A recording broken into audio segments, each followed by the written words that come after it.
Let's try a review of a pen. Let's try a review of this pen. It is the Conklin Duraflex, though you may call it the Duragraph with a flex nib. It is a pen that you can't buy right now, but you might be able to get it again if you act quickly. So this is a pen that was limited to an edition of, see if I can make it out, 1,898 pens.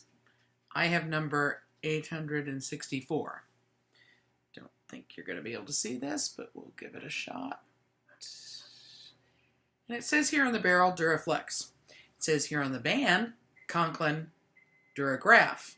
And it is, from what I can tell, precisely the same model as the modern Conklin Duragraph, save for this funny shaped flex nib.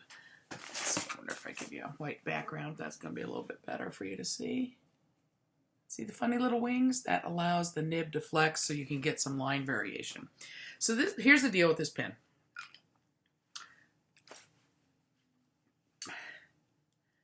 Black acrylic, rose gold trim, classic styled flat top pen. I would say sort of a medium size, not too small, not too large. For me, it's slightly short. I would like a pen that's just a little bit longer. It's got sort of an elegant section, which is a nice, you can see it's a nice little swoop there in the section. The threads are sharp, but they're not raised too much, so they don't bother me at all, even though that is precisely where I hold the pen. What makes this pen a limited edition, I believe, is the trims. I think that you will see this flex nib on other Duragraphs on down the line. But right now, it has just been available in the black with rose gold from Goulet Pens. Goulet Pens is, as of this filming, out of these pens, but they're expecting another shipment in April. And they are the sole distributor in the U.S., at least at this time. Whether they will continue to be so, whether all the pens will be sold by Goulet, or they're just getting the early shipments and then other dealers will have them until this edition is out, I don't know.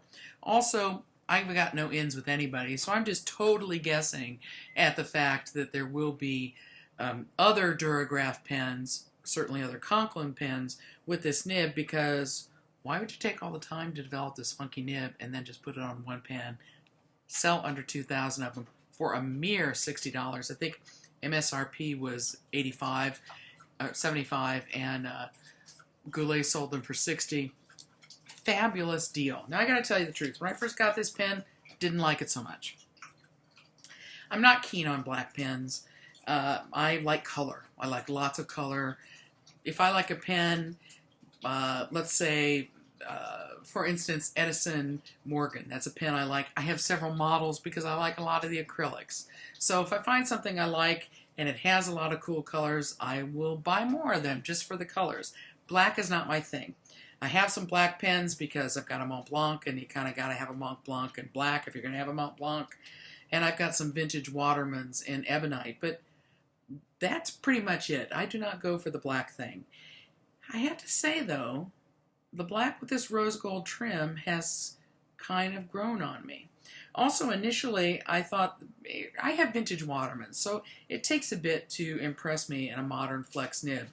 Noodler's flex nibs, for instance, I can't even call them flex. They're stiff as a nail as far as I'm concerned, and in order to get any flex out of them, I have to feel like I'm driving a nail into the pad of paper with them. So, but this, it's kind of grown on me. Again, the rose gold trim's not bad. The size, well, slightly smaller than I would want in a pen that would become a favorite pen. It's not a small pen. The clip is fine. It stays steadily in my pocket. I appreciate that. It's not quite a military clip, but it's pretty close. Military clip is one in which no part of the pen shows above the edge of the pocket. And this is pretty close to that, to a military clip style. And the nib, it's kind of fun. It certainly does not flex like a vintage flex pen, but it's way, way, way better than a Noodler's Flex, and it's astonishing actually to find a decently flexing nib in a pen that was only $60. So if you can find one of these, I'd say pick it up, or watch for when they are released at Goulet and try and grab one before they sell out again in April. Conklin Duraflex or the Duragraph with a flex nib, your choice of name. I guess it's one I'd recommend.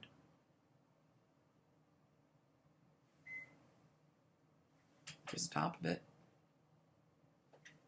There's the bottom of it.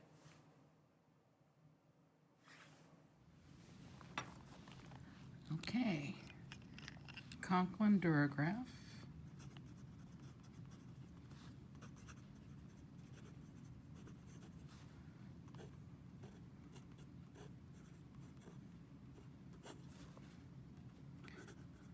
Rose gold trim. We're running out of ink here. Robert Oster. River Fire. Actually, what you're seeing here, it's not that I'm running out of ink. It's that I'm wrapping my arm around the tripod this way, and it gets me at the wrong angle with the nib. With a flex nib, you've got to be fairly careful about the angle. So now I'm going to turn around this way.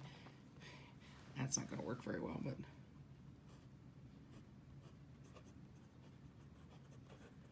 yeah, I can't get a good angle on it with where I have the tripod, but you can see we've got a pretty, okay, maybe I am running out of ink. Well, look at there. I should have some in here. Let's prime it a little bit. I haven't really had issues with this running dry. We should be able to get a couple more sentences out of there.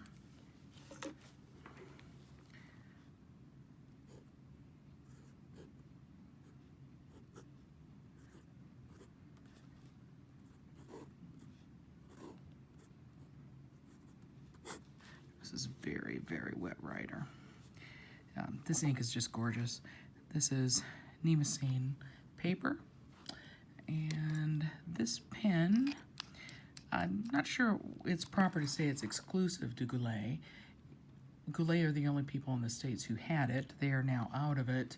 But I don't believe the intention is for it only to be distributed by Goulet forever. So hopefully there will be some more of them back. There you can see this fabulous ink and the color variation you get within it. I'm completely in love with this ink. And this pen is growing on me. It's a nice wet writer.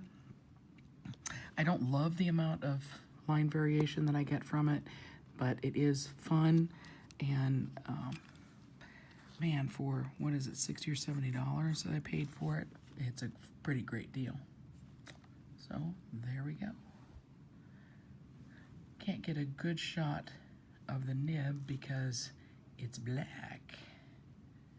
So you can't quite see it very well. Thanks.